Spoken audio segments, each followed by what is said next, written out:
आज के इस वीडियो में जेंडर स्कूल एंड सोसाइटी में हम जिस टॉपिक के बारे में बात करेंगे, जानेंगे, समझेंगे।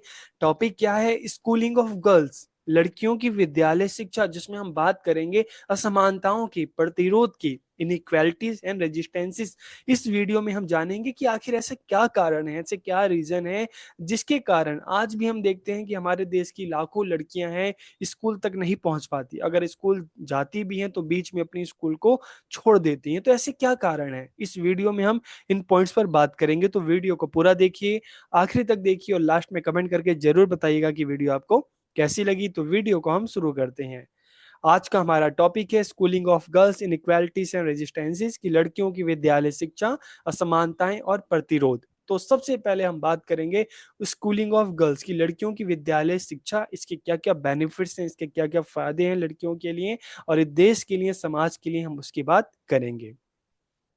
देखिए, गर्ल्स एजुकेशन के बारे में एक बात बहुत अच्छी कही गई है। क्या कही गई है?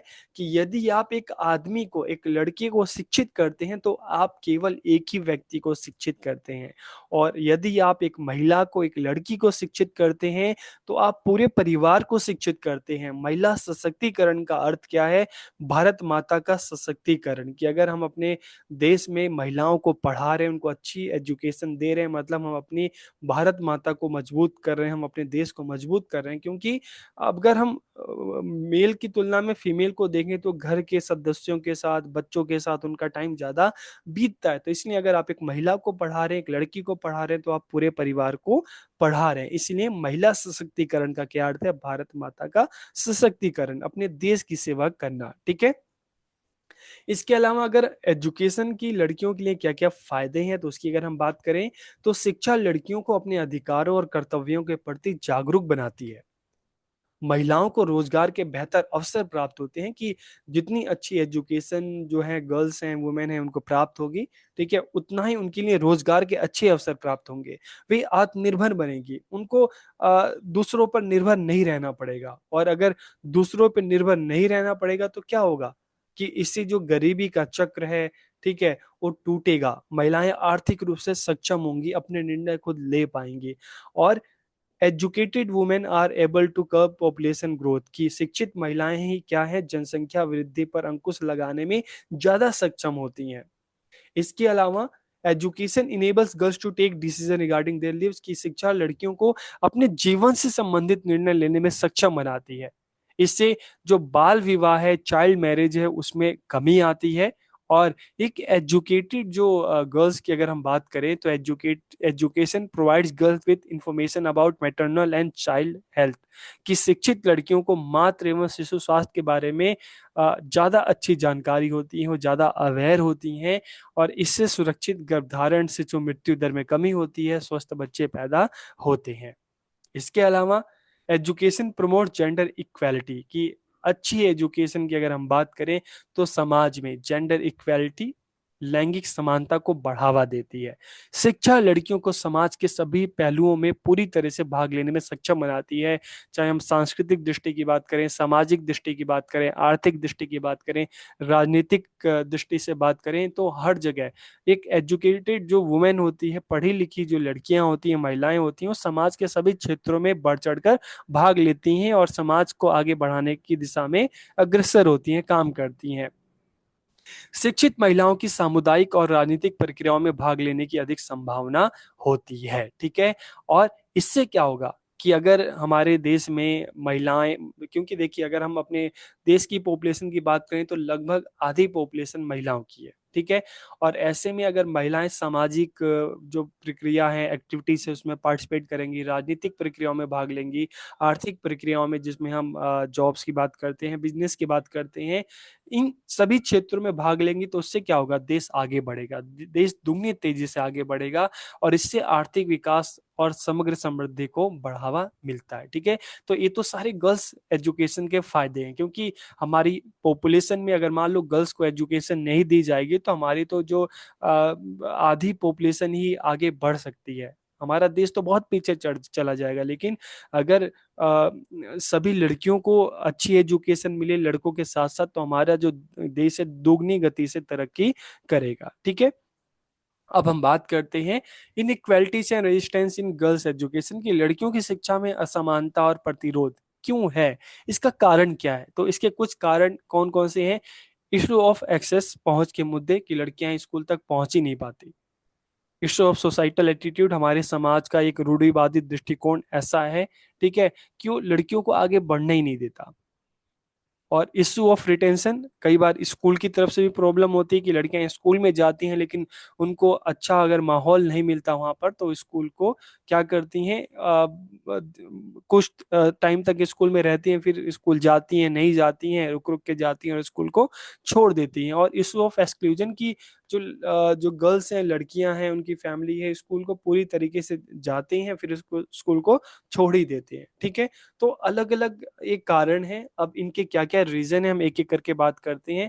सबसे पहले अगर इशू ऑफ एक्सेस की बात करें, पहुंच की मुद्दे, की लड़कियां स्कूल तक पहुंच ही नहीं पाती, क्या कारण है उसके? कारण, सबसे पहला कारण क्या होगा? गरीबी। देखिए, गरीबी अगर हम देखें तो जड़ है एक, ठीक है। परिवार विद्यालय की फीस, यूनिफॉर्म और अन्य शिक्षा व्यय वहन करने में सक्षम नहीं होता। गरीबी के कारण जो फैमिली की बात करें तो उनके पास अगर रिसोर्सेज नहीं है, परिवार में लड़के लड़की दोनों हैं, तो परिवार की प्रायोरिटी होती है कि चलो लड़कों को अच्छी एजुकेशन देते हैं, लड़कियों के साथ वो कॉम्प्रोमाइज कर लेते हैं या लड़कियों को स्कूल भेजते ही नहीं है। और गरीब परिवारों में लड़कियों को घर के कार्यों में मदद के लिए विद्यालय से बाहर रखा जाता है, कि भाई तुम घर देखो, तुम घर संभालो, तुम बच्चों को देखो, ठीक है, स्कूल जाकर तुम्हें क्या करना है। जेंडर स्टीरियोटाइप में prioritise the education of boys over girls की। लैंगिक रूढ़िवादिता की अगर बात करें तो लड़कियों की तुलना में लड़कों की शिक्षा को प्राथमिकता ज्यादा देते हैं, इसलिए लड़कियों को स्कूल नहीं भेजते। और इसके अलावा लैंगिक हिंसा लड़कियों को विद्यालय जाने से हतोत्साहित करती है। मान लो कोई ऐसा गांव है, कोई ऐसा एरिया है, क्षेत्र है, जहां पर हम देखते हैं कि लड़कियों का शोषण होता है, उनके साथ ज्यादा हिंसा होती है, ठीक है, माहौल वहाँ का अच्छा नहीं है, तो इस सिचुएशन में भी पेरेंट्स अपने लड़कियों को घर से बाहर नहीं भेजते स्कूल के लिए। इसके अलावा schooling being far from home, के विद्यालय से अगर घर और विद्यालय के बीच में डिस्टेंस ज्यादा हो, दूरी ज्यादा हो, तो एक ये भी रीजन है। दूसरी बात है कि दूरी भी हो और आने जाने की जो साधन है, परिवहन है, उसकी भी कमी हो। Living in conflict affected country, अब बहुत सारे ऐसे हम देश देखते हैं ना, जैसे गल्फ कंट्री में हम काफी सारे देशों को देखते हैं जहाँ पर टेररिज्म जो है ज्यादा है, तो वहां पर भी या तो क्या कहते हैं, लड़कियों को स्कूल जाने ही नहीं दिया जाता, उनको शिक्षा का अधिकार नहीं दिया जाता। और performing domestic duties at home, की बहुत बार घर के लोग लड़कियों को घर के कामों में ही लगा देते हैं, तो उनको स्कूल नहीं भेजते। तो सबसे बड़ा एक रीजन देखते हैं इशू ऑफ एक्सेस, की लड़कियां स्कूल तक पहुंच ही नहीं पाती। क्यों नहीं पहुंच पाती, ये सारे रीजन हमने बात की, ठीक है। फिर सेकंड अगर हम देखें, इशू ऑफ सोसाइटल एटीट्यूड, कि सामाजिक दृष्टिकोण के मुद्दे, हम देखते हैं कि समाज में आज भी एक तबका ऐसा है कि जिनका, अगर आप दृष्टिकोण की बात करोगे, एटीट्यूड की बात करोगे, तो आज भी बिल्कुल डिब्बे में बिल्कुल बंद है। वो लड़कियों की तुलना में लड़कों की शिक्षा को ज्यादा प्राथमिकता देते हैं। उनको लगता है कि लड़कियां जो दूसरे घर का मेहमान है, तो फिर उनको पढ़ा के करना ही क्या है, उससे अच्छा लड़कों को पढ़ाया जाए। तो एक एटीट्यूड इस तरह का लोग आज भी बहुतों के है, कि रूढ़िवादी जो है, पुरानी जो एक दिमाग में दृष्टिकोण चलता है, तो आज भी उस पर लोग चलते हैं। गर्ल्स एजुकेशन को प्रायोरिटी इतनी नहीं दी जाती। अगर गर्ल्स को एजुकेशन के लिए स्कूल भी भेजते हैं तो उनको अच्छी एजुकेशन नहीं दी जाती। Fifth class, eighth class, tenth class, twelfth class जा रहा उसके बाद उनको फिर से पढ़ाई छुड़वा दिया जाता है। और हम एक चीज और देखते हैं कि कम उम्र में लड़कियों की शादी कर दी जाती है, लड़कियों को घर के कार्यों तक सीमित रखा जाता है। अगर परिवार की बात करें तो लड़कियों की तुलना में लड़कों से ज्यादा अपेक्षाएं की जाती हैं, इसलिए उनको ज्यादा अच्छी एजुकेशन दी जाती है, तो एक रीजन ये है, ठीक है। फिर इशू ऑफ रिटेंशन, की लड़कियां अगर स्कूल जाती भी हैं तो बहुत ऐसे स्कूल की तरफ से रीजन होते हैं जिसकी वजह से लड़कियां स्कूल में ज्यादा टाइम तक नहीं सरवाइव कर पाती, ठीक है। क्या क्या कारण है? इशू ऑफ रिटेंशन मतलब लड़कियां स्कूल में ज्यादा टाइम तक नहीं रुक पाती, fifth class, six class, seven class, eight class के बाद अपनी पढ़ाइयों को छोड़ देती हैं। क्यों छोड़ देती हैं? स्कूल की तरफ से, टीचर की तरफ से उनको मोटिवेशन नहीं मिलता। Lack of qualified teachers and low quality education, ना एजुकेशन अच्छी उनको लगती है, उसको अपनी लाइफ से रिलेट नहीं कर पाती, ना जो टीचर्स का जो एटीट्यूड होता है वो अच्छा होता है। ठीक है, टीचर्स जो लड़कियों को उनको सही से मोटिवेट करते ही नहीं, हो सकता है कि टीचर्स का बिहेवियर उनके लिए अच्छा ना हो। Lack of water sanitation and toilet facilities, की स्कूल में अगर टॉयलेट की फैसिलिटीज नहीं है, वाटर की फैसिलिटीज नहीं है, साफ सफाई नहीं है, तो ये भी एक बहुत बड़ा रीजन है। और अगर विद्यालय के अंदर की बात करें, स्कूल में भी अक्सर हम देखते हैं कि बच्चों में आपस में लड़ाई होती रहती है, गर्ल्स को लेके लड़ाई होती है, गर्ल्स के साथ छेड़छाड़, एक चीजें ज्यादा होती हैं, तो इसके कारण भी बहुत सारी लड़कियां हैं अपनी पढ़ाई को बीच में छोड़ देती हैं। और school being far from home, की स्कूल अगर घर से बहुत दूर होता है तो आने जाने का एक बहुत बड़ा मसला होता है। ठीक है, आने जाने में दिक्कत होती है। और बहुत बार होता है कि आने जाने में बीच में भी लड़कियों को छेड़छाड़ का सामना करना पड़ता है। अगर lack of safe transport option, की सुरक्षित परिवहन अगर ना हो, लड़कियों की तुलना में लड़कों की शिक्षा को ज्यादा प्राथमिकता अगर दें, लड़कियों को घर में डिमोटिवेट करें, स्कूल में डिमोटिवेट करें, लड़कियों को घर तक सीमित रखा जाए। देखिए, कुछ पॉइंट ऐसे हैं जो आपको सभी में बिल्कुल आपको सेम मिलेंगे। ठीक है, तो इस कारण लड़कियां स्कूल में ज्यादा टाइम तक नहीं रुक पाती, बीच में अपनी एजुकेशन को छोड़ देती हैं। और इशू ऑफ एक्सक्लूजन, बहिष्कार के मुद्दे की, लड़कियां स्कूल से पूरी तरीके से अपने आप को अलग कर लेती हैं। ठीक है, बहुत बार ऐसा होता है कि स्कूल का बहिष्कार ही कर देती हैं, जाती हैं लेकिन स्कूल को पूरी तरीके से जाने के बाद फिर उसको स्कूल को छोड़ दिया। क्यों छोड़ दिया स्कूल को? बिल्कुल उसको एक्सक्लूड कर दिया। क्या कारण है इसका? कि लड़कियों को घर के कार्यों में मदद के लिए विद्यालय से बाहर रखा जाता है कि ऐसा करो, अब बहुत पढ़ाई कर ली तुम, ठीक है, अब पढ़ के क्या करोगे तुम, ऐसा करो, स्कूल जाने का कोई फायदा नहीं, तुम घर में ही रहो। और अगर हम देखते हैं कि विद्यालय में, विद्यालय के बाहर हिंसा, इस तरह के वायलेंस है, ठीक है, लड़कियों का स्कूल छुड़वा दिया जाता है, चाइल्ड मैरिज हो जाती है, कम उम्र में विवाह हो जाती है, तब भी छुड़वा दिया जाता है। स्कूल में टॉयलेट नहीं है, इस तरह की जो अच्छा इंफ्रास्ट्रक्चर नहीं है, तो एक कारण है। इसके अलावा क्वालिफाइड टीचर्स नहीं है, अच्छी एजुकेशन नहीं है, लड़कियों का शोषण हो रहा है, हरासमेंट हो रहा है। इसके अलावा विद्यालय में अगर अनफ्रेंडली एनवायरनमेंट है, जहाँ पे मोटिवेट करने की जगह डिमोटिवेट किया जा रहा है, लड़कियों के लिए गलत शब्द बोले जा रहे हैं। और साथ ही साथ जिस सोसाइटी में स्कूल हैं, लड़कियां हैं, वहां पर सोसाइटी की तरफ से भी कोई हेल्प नहीं मिलती, कोई सपोर्ट नहीं मिलता, तो एक बहुत बड़ा रीजन है एक्सक्लूजन का।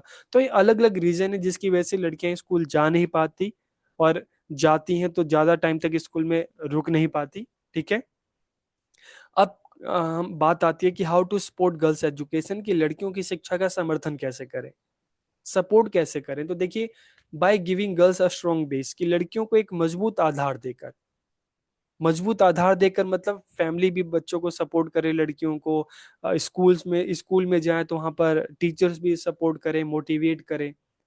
सामाजिक आर्थिक विकास में सुधार, इम्प्रूव सोशियो इकोनॉमिक ग्रोथ, की ये समझना पड़ेगा कि भाई समाज को आगे बढ़ाना है, देश को आगे बढ़ाना है, तो जैसे बॉयज की एजुकेशन जरूरी है, गर्ल्स की भी एजुकेशन जरूरी है, गर्ल्स को भी पढ़ाना जरूरी है।